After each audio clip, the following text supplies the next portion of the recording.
High বন্ধুরা, তোমরা সবাই কেমন আছো? আশা করি সবাই ভালো আছো। আমিও ভালো আছি। আজকে আমাদের দিকে বৃষ্টি পড়ছে, দেখো এখনও বৃষ্টি পড়ছে।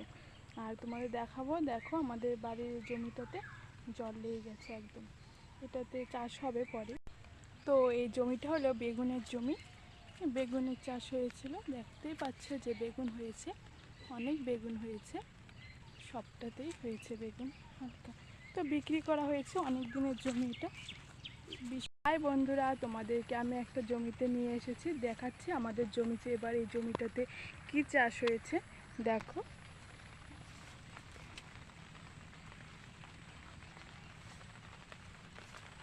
চিচিঙ্গা। বন্ধুরা, আমাদের জমিতে অনেক কিছু চাষ হয়েছে, তোমরা তো দেখতেই পাচ্ছ। আর আমার এই ভিডিওটা ভালো লাগলে অবশ্যই তোমরা সাপোর্ট করবে, তোমাদের আশাই আমি ভিডিও করছি। ভালো লাগলে অবশ্যই কমেন্ট করবে। বাই।